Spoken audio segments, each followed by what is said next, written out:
কিছুতেই যাচ্ছে না। আসলে পরিচিতি হয়ে গেছে, জানে যে এখানে, ওই জন্য কিছুতেই যাচ্ছে না। সে আমাদের এখানে বুদ্ধার মতো, দেখো ঠেলে ঠেলে ওকে মারছে। হ্যাঁ, জানে যে আদর করে মারছে লাঠি দিয়ে। কত বড় একটা ষাঁড়, কিছুতেই যাচ্ছে না। হ্যাপি মকর সংক্রান্তি বন্ধুরা, সবাই কেমন আছো? সবাইকে হ্যাপি মকর সংক্রান্তি শুভেচ্ছা জানাই, অভিনন্দন জানাই। সবাই খুব ভালো থেকো, সুস্থ থেকো। তো চলো বন্ধুরা, আজকে আমরা নদী যাচ্ছি, গঙ্গাসাগর মেলা। আমাদের এখানে গঙ্গাসাগর তো নয়, ওই নদী ধারে যে মেলা বসে সেই মেলা দেখাবো। আমিও দেখবো আর তোমাদেরকেও দেখাবো। তো চলো বন্ধুরা আমার সাথে। টাটা। তো দেখো বন্ধুরা, তারপর বাড়ি থেকে বেরিয়ে আমরা রওনা দিলাম নদীর যাওয়ার উদ্দেশ্যে। তো দেখো, হালকা হালকা রোদের ঝিলিক দিচ্ছে, গাছের মাঝে মাঝে ফাঁকে ফাঁকে রোদের ঝিলিক দিচ্ছে, কি সুন্দর লাগছে। তো অর্ধেক রাস্তা থেকে দেখো বন্ধুরা, ভিখারিগুলো বসে আছে। তো অতএব আমরা পৌঁছে গেলাম, মাত্র 5-7 মিনিটের মধ্যেই পৌঁছে গেলাম। এটাকে বলে গান্ধী ঘাট।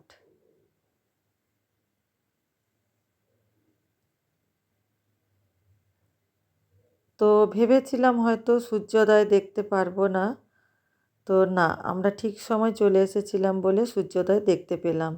আর ওই যে দেখালাম বন্ধুরা, ওটা হলো শিব মন্দির। শিব মন্দির বলো, রামচন্দ্রের মন্দির বলো, বজরংবলীর মন্দির বলো, যাই বলো। এখানে দেখো আই লাভ মিদনাপুর লেখা আছে, এখানে ফটো সেশন করা হয়। তো আমি ভুলেই গেছিলাম এখানে ফটো তুলতে। আমার আগের একটা ভিডিও আছে বন্ধুরা, দেখবে, ওখানে আমি এই ভিডিওটাই করেছিলাম।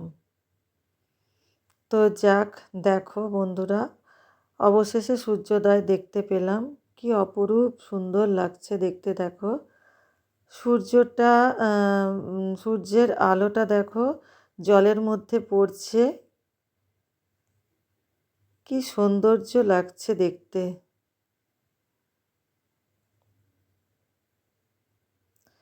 প্রকৃতির সৌন্দর্য কি অপরূপ।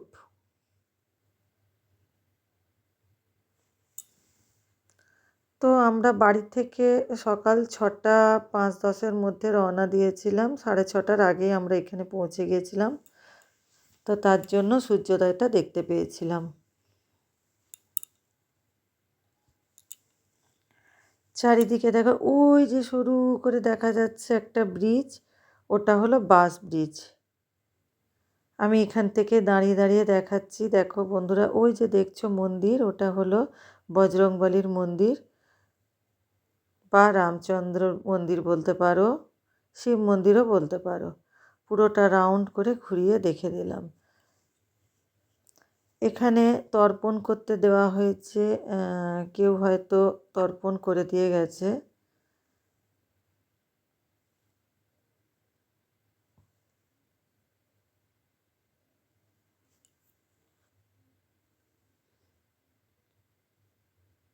দেখো বন্ধুরা, আমি যেমন উপভোগ করছি নদীর সৌন্দর্য, প্রকৃতির সৌন্দর্য, সেরকম তোমাদেরকেও উপভোগ করাচ্ছি।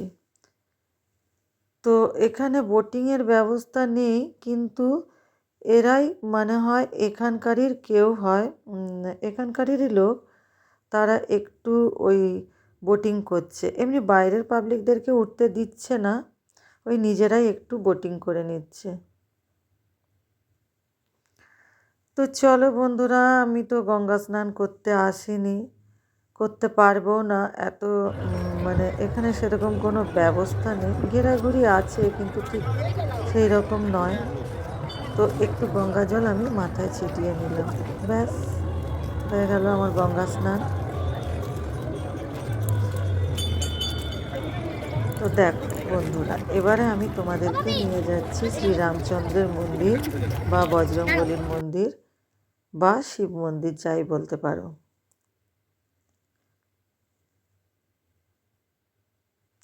এখানে ঘন্টাটাও বাজিয়ে নিলাম। আর সবথেকে বড় কথা বন্ধুরা, আমি ভয়েস না দিয়ে ওখানেই কথা বলে আমি ভিডিও বানিয়েছিলাম, কিন্তু এত মাইকের আওয়াজ যে কপিরাইট পড়বে বলে ভয়ে আমি সাউন্ড সব মিউট করে দিয়ে ভয়েস দিচ্ছি। তো দেখো, মন্দির থেকে আমি ছবিটা তুলে ধরছি।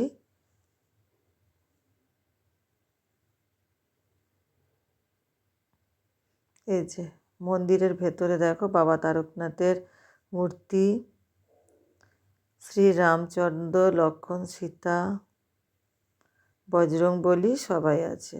আচ্ছা, ওখান থেকে মিনিট দুয়েক বা এক মিনিটের মতো রাস্তা গাড়িতে করে ইস্কন মিদনাপুর, ইস্কন মন্দির। আমাদের মেদিনীপুরে এই একটা ইস্কন মন্দির। আমি এর আগে ইস্কন মন্দিরের ভিডিও তোমাদেরকে দেখিয়েছি, আশা করি তোমরা দেখবে। যারা নতুন আছো তারা প্লিজ আমার চ্যানেলটিকে সাবস্ক্রাইব করে রেখো, তাহলে আমার পুরনো ভিডিও আর নিত্য নতুন নতুন ভিডিও তোমরা দেখতে পাবে। আর হ্যাঁ, বেল আইকনটা বাজিয়ে রেখো প্লিজ।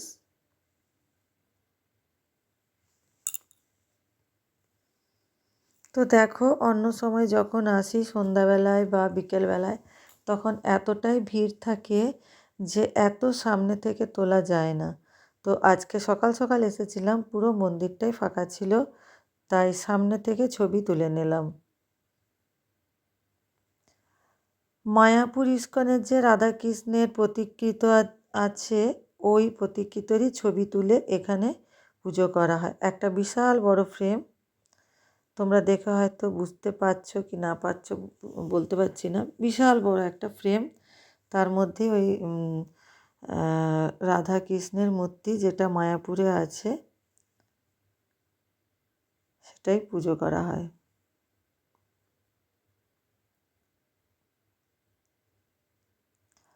তো দেখো কি সুন্দর সাজানো আছে ভেতরের দিকে।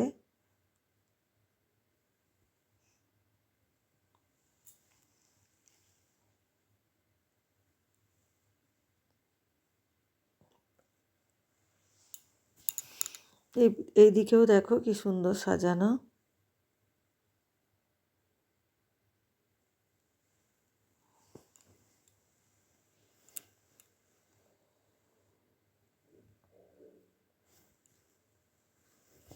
এই দেখো, এখানে রাধা মাধবজির একটি ছবি, মূর্তি নয় ছবি, ওপরে নানান রকম রাধা কৃষ্ণের প্রেম লীলার ছবি।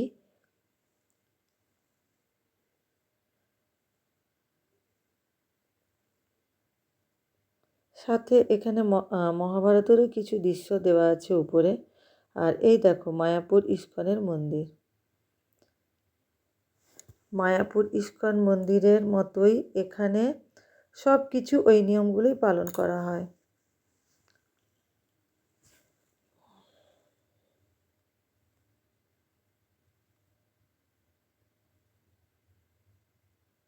উপরে দেখো কি সুন্দর রাধা কৃষ্ণের প্রেমলীলা, তারপর মহাভারতের অনেক ছবি এবং নীতিবাক্য, মানে কি বলবো,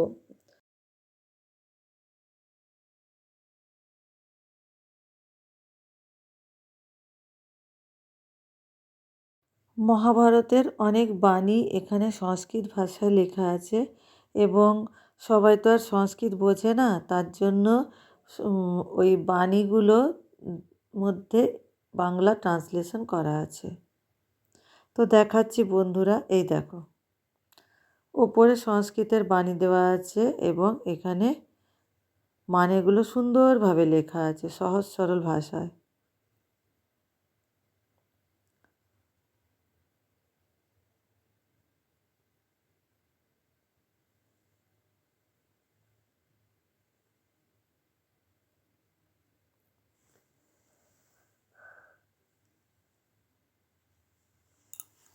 তো ওই মন্দিরের মধ্যেই একটি স্টল খোলা আছে, ওই তোমার পুরোটাই ঠাকুরের কিছু বই, ফ্রেম, ধূপ, তারপর হচ্ছে কাঠের চামচ, কাঠের ওই যে কড়ি গোনা হয় না, মালা যাকে বলা হয় মালা গোনা, সেই মালা গোনার ব্যাগ, তারপরে বাটি, কাঠের জিনিসপত্র সব এগুলো পাওয়া যায়। ওখানে স্টল করে ওনাদের ভক্ত বা শিষ্যবৃন্দরা কেউ থাকেন, উনি এইসব বিক্রি করেন।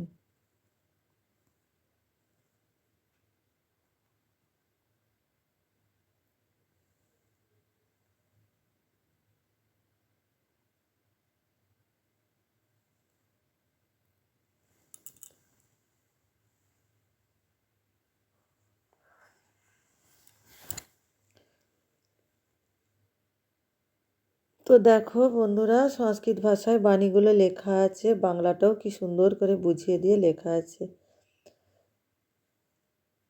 তো তোমার যদি মনে হয়, তোমাদের যদি বাণীগুলো পড়তে ইচ্ছে করে, তাহলে জুম করে ফোনটাকে দেখতে পারো। স্ক্রিনশট নিয়ে নেবে একটা, তারপর পর জুম করে নিলে লেখাগুলো পড়তে পারবে। খুব সুন্দর লেখাগুলো।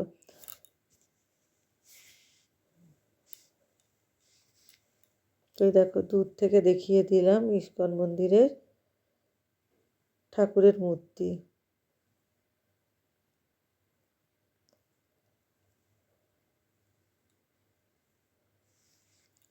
এখানে দেখো ঠাকুরের প্রসাদ দেওয়া হচ্ছিল আলুর পায়েস।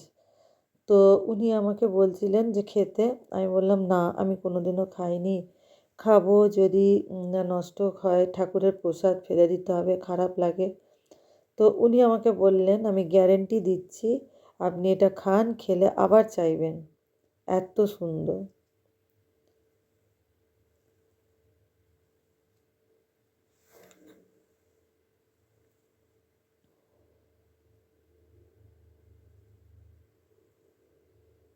এই যে এখানে আমাকে পায়েস দেওয়া হলো, কিছুতেই খাবো না, ওনারা জোর করলেন। ঠাকুরের প্রসাদ প্রথমেই না বলে দিয়েছি, না বলাটা উচিত হয়নি। তো খেয়ে দেখলাম, অপূর্ব লাগলো, অপূর্ব, মনেই হচ্ছে না আলুর পায়েস, অপূর্ব। আসলে ওই দিন একাদশীর দিন তো ওনারা ওখানে ভাত টাত খান না, তাই চালের পায়েস হয়নি। চাল দিয়ে কোনো জিনিসই ওনারা খান না, তাই চালের পায়েস হয়নি, হয়েছে শুধু আলুর পায়েস। আর দেখো বন্ধুরা, আমি কত সুন্দর এখানে কথা বলছি, পুরো ভিডিওটা আমি আমার কথা বলে ভিডিও করেছি, কিন্তু আশেপাশে মাইকের এত জোরে আওয়াজ যে আমার ভিডিওর মধ্যে পৌঁছে যাবে। তো কপিরাইটের ভয়ে পুরো কথাগুলোই উড়িয়ে দিলাম। আমি তোমাদেরকে এবারে ভয়েস দিয়ে দিচ্ছি।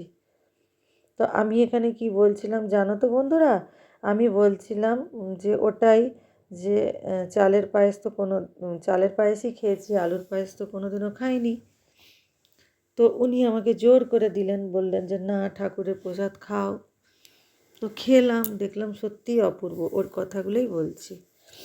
তারপর ওখান থেকে দেখো বেরিয়ে পড়লাম আমরা গাড়ি করে, সোজা এখানে এলাম। তো দেখো বন্ধুরা, এই যে এটা হচ্ছে নবগ্রহের মন্দির, রাস্তায় আস্তে আস্তে পড়লো, তাই তোমাদেরকে দেখাচ্ছি। আমরা এখানে আগে হামেশাই আসতাম, প্রত্যেক শনিবার শনিবার এখানে শনির পুজো দিতে আসতাম, এখন আর আসা হয় না, অনেক দূর। কত বড় একটা ষাঁড়, কিছুটাই যাচ্ছে না। বলেছি তো, দিচ্ছি তো, দিয়েছি তো। তো বন্ধুরা দেখো, নবগ্রহে 9টা গ্রহের ঠাকুর এখানে আছে।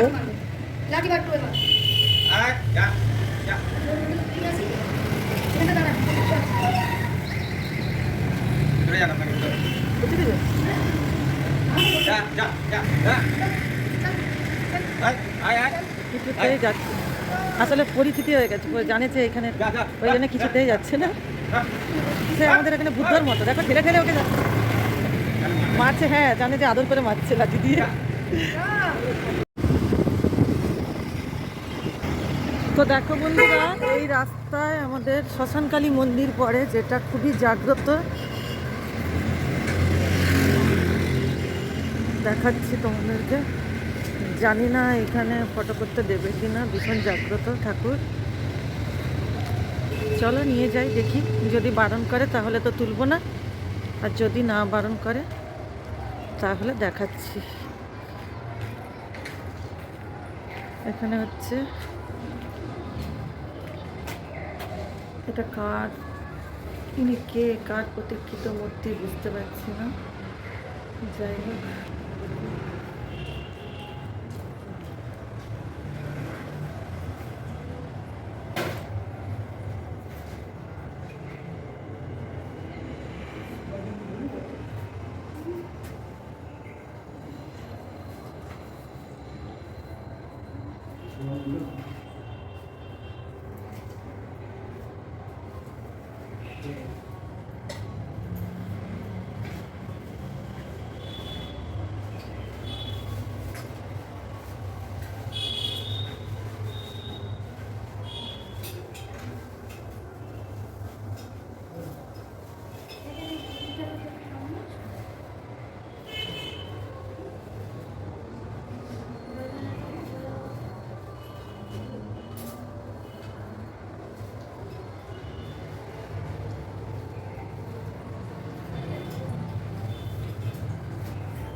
তো মন্দির এখন বন্ধ, তাই ভেতর ঠিকভাবে ঠাকুর দেখাতে পারলাম না।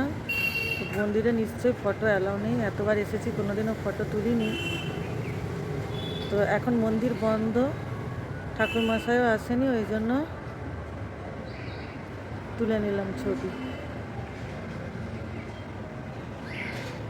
এটা কি দক্ষিণ কালী, শ্মশান কালী মন্দির না? হ্যাঁ ঠিকই বলেছি, শ্মশান কালী মন্দির। এটা খুবই জাগ্রত।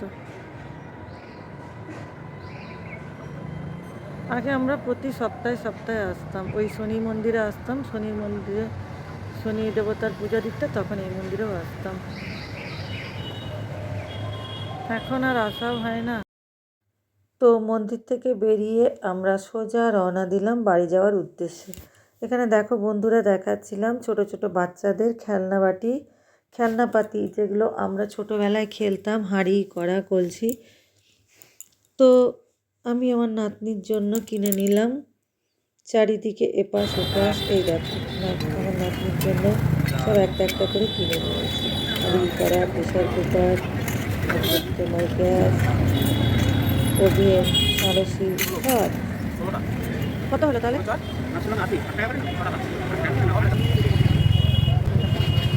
তো দেখো বন্ধুরা, এখান থেকে আমি আমার নাতনির জন্য হাঁড়ি, কড়া, খুন্তি এইসব কিনে নিলাম। চারিদিকে এই যে মেলা, কোথায় কি কিনবো বুঝতে পারছি না।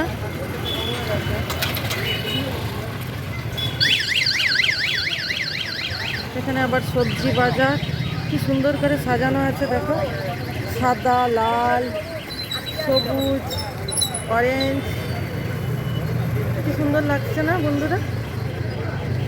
আর এই যে দেখতে পাচ্ছ না, এই যে মণ্ডপ, দুর্গাপূজার সময় তোমাদেরকে দেখিয়েছিলাম, আমি আমার স্ট্রিমিং লাইভে দেখিয়েছিলাম, আমি আর আমার ছেলে এখানে এসেছিলাম, স্ট্রিমিং লাইভে প্যান্ডেলটার দর্শন করিয়েছিলাম। এটা হচ্ছে দুর্গা মণ্ডপ, এখানে দেখো দুর্গাপূজা হয়। অলরেডি একটা দুর্গা ছবি দেওয়াই আছে।